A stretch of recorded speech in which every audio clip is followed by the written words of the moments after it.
Hi everyone, today we're going to be talking about the rhetoric used in this article called The United States Fatal Flaw in Afghanistan, Excluding Afghan. It deals with the misinterpretation information surrounding U.S. intervention in Afghanistan. The article I will be talking about today deals with a different article by the Washington Post called At War with the Truth that addresses the fact that the U.S., and I quote, failed to tell the truth about the war in Afghanistan throughout the 18-year campaign.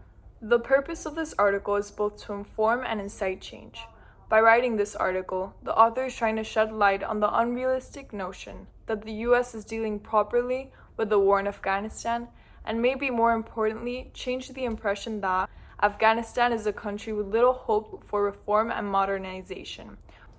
The occasion of this article is directly tied to an article published by the Washington Post about the truth behind the war in Afghanistan, called At War with the Truth.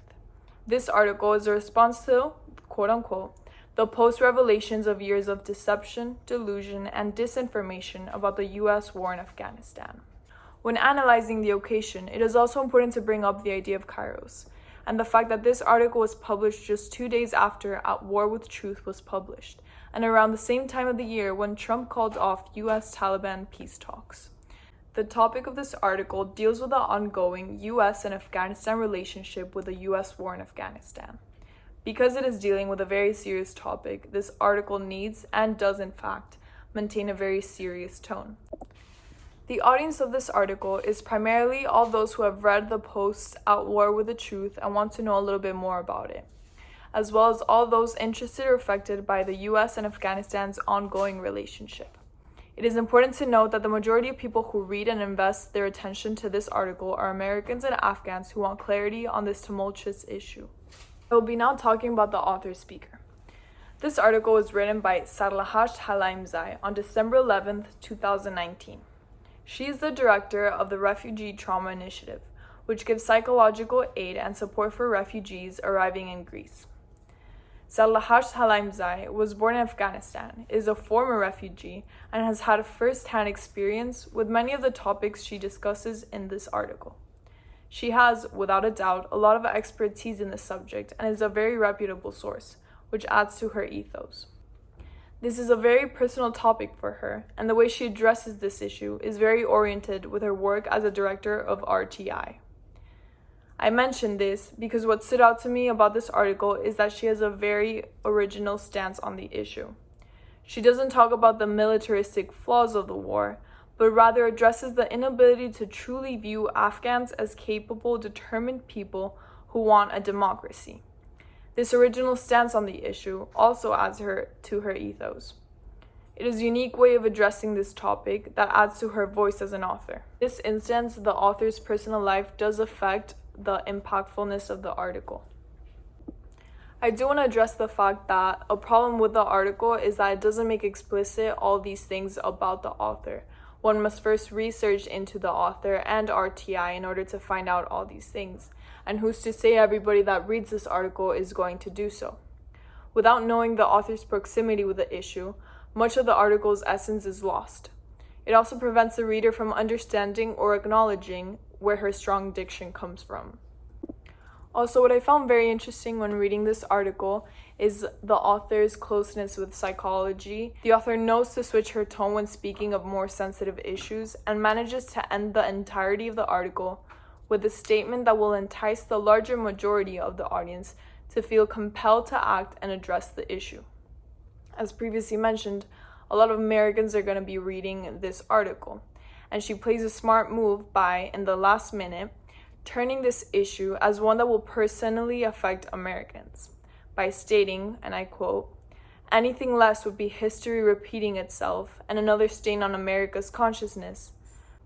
The author here is deviating from the focus of the article of how Afghans are viewed to how Americans will be viewed if nothing is done to deal with this issue.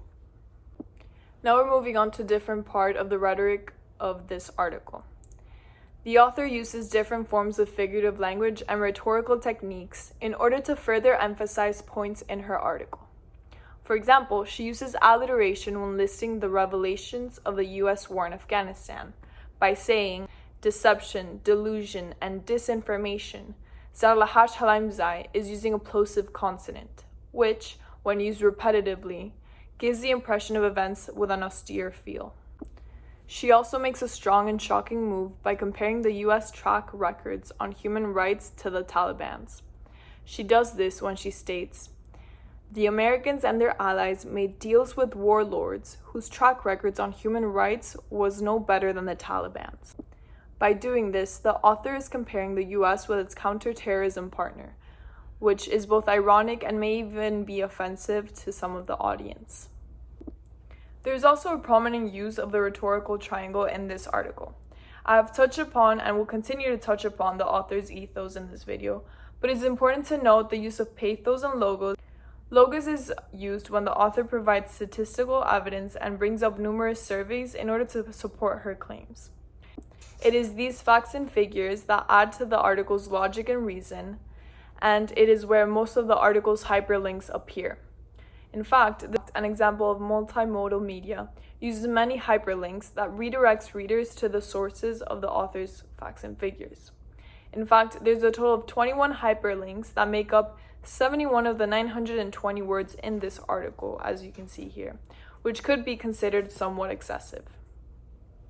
Bringing back the discussion to pathos and logos, here you can see how the article is full of phrases and words that appeal to emotion. These phrases also add a large part to the author's diction. This article is very notable in its use of strong, passionate diction when talking of the US involvement in Afghanistan. By being so blatant about the ways the US has messed up when dealing with Afghanistan can hurt the author's ethos when you consider its large American audience. When looking at the author's diction, it is important to note that her strong emotive diction and slightly resentful tone disappears the moment she addresses the casualties of the war. When speaking about the loss of American lives, she states, and I quote, "Their sacrifices deserve a new and considered approach to foreign policy, one that respects and protects human life." I will now be touching upon the author and the article's angle of vision. To begin, I will touch upon the points the author emphasizes and de-emphasizes.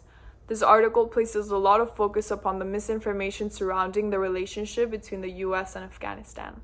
She emphasizes all those instances that show how civilians in Afghanistan are striving to become more modernized. She also chooses to add the death toll of Afghans at the end of the article so that readers are left with the information fresh in their mind. This is a way of making the information more impactful. She also focuses on instances that support the idea that American diplomatic and militaristic relations in Afghanistan have been less than ideal. She routinely de-emphasizes how to go about this. Additionally, the author briefly mentions the, quote, "corruption, opium production, warlords, and culture present in Afghanistan." In doing so, the author de-emphasizes the existence of such issues in Afghanistan. Even more prominent is the points she leaves out entirely. For example, looking at the hyperlinks the author uses, I've noticed that the author tends to cherry pick the information she gets from said sources. For example, when the author talks of the young people in Kabul that marched for climate justice, she fails to mention the fact that American soldiers were the ones protecting them. The presence of American soldiers helping these young people protest was most likely ignored because it goes against the author's claims that America has not been supportive or has acknowledged Afghans' desire to reform and modernize.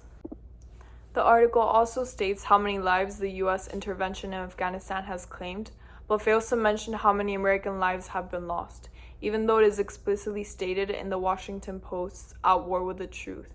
This is also the case with the amount of money that the US has funneled into Afghanistan. In fact, the author left out instances in At War with the Truth that prove that this perspective she has on the issue has been circulating in the US government and are a source of discussion in the United States. When acknowledged, these facets to the author's angle vision stain her ethos, because she's presenting her argument stating how the US and the world doesn't really see Afghans as wanting democracy and wanting to modernize, but the same article she is responding to does state how a US official is wanting to prove that the war in Afghanistan can bring about these changes. For the next part of Angle of Vision, I will show the times the author states facts directly. As you can see here, the majority of these make up the facts and figures that the author presents in her argument. This is because a big part of the article is made up of the viewpoints and assessments Sarlahash Halaimzai has on the issue. The last part of Angle of Vision, I'm going to be talking about the connotation of the article's figure of speech and diction. As you can see here, when she's referring to the US, she uses words such as endemic exploitation, predictable colonial trope, and precipitous exit. When she's referring to Afghanistan, her words change to flourished, optimism, and significant. As you can see, the way the author talks about the US greatly differs from the way the US approaches Afghanistan. In her hopes of painting Afghans in a new light, the author uses words with positive connotation and heightens this effect by using terms with more negative connotation when referring to the United States. And now onto the arrangement of this article. I wanted to start by the title by stating that this title is effective in its ability to make the fatal flaw of the US seem like a very irrational one. This is because solving a problem in Afghanistan should involve Afghans. Then the introduction clearly expresses the article's thesis statement. The war's fatal flaw is that it has routinely excluded the perspective and input of Afghan people in developing and implementing policies that require their knowledge and buy-in and has grave consequences on their lives. The author's first point sheds light on the existing false notion that, quote-unquote, Afghanistan is a country with little hope for reform and modernization, with people who can't handle or do not want democracy. By stating this in the beginning, she is setting up the rest of the article. The second point the author makes addresses the mistakes the US has made when dealing with Afghanistan that are constantly unexplored by the public. This point is backed up by numerous examples of wrongful US actions in Afghanistan and statistical evidence from a 2008 Oxfam analysis. The third point works on proving that Afghans are people that want and are doing what they can to secure democracy and rebuild their country. To do so, she brings up the presence of Afghans fighting for democracy, women's rights, and the new constitution, growing entrepreneurship and the media, climate justice, through peace talks and nonviolent movements. Her last point addresses the seemingly unavoidable fact that, quote, none of this will be considered in the way Americans grapple with the post-revelations. Now, I believe that here the author plays a smart move by trying to slightly cause the reader to want to be better than what she expects, and in turn make the reader want to change and help out with this issue she's addressing. She then finalizes the entirety of the article by stating what can be done to stop excluding Afghans, and stating how anything less would be history repeating itself and another stain in the American consciousness. This last statement uses strong emotive diction in order to imply that this doesn't only affect Afghans, but also the US's reputation. Now that we've gone over the article's arrangement, I want to touch upon the article's design. It's pretty clear to see that this article is pretty plain and bare. There's only one picture in its entirety, which I will show here. In fact, in the article, At War with the Truth, uses a more inviting design with interactive media and numerous pictures, as you can see here. I do want to note that even though it may not be a deliberate design choice, putting the read more sections under into the sides of the articles is an effective and smart way to allow readers to get different views or more information about the subject. So I want to end today's video by stating some things that I would do differently with this article. To begin with, I would have added more background information into the relationship between the US and Afghanistan at the beginning of the article. I would have liked her argument to extend more in the ways the US has lacked its intervention in Afghanistan and the ways it could be better. She spends the article talking about the fact that Afghans are depicted in this light that isn't really true and reasonable, but no, it's unable to successfully leave the audience feeling that they can do something about this issue. If it's all a matter of changing the way Afghans are perceived, then there is something the audience can do. I hope you all enjoyed this video that analyzed the rhetoric used in this article, And if you did like it, please like and subscribe down below. And I hope you have an amazing day.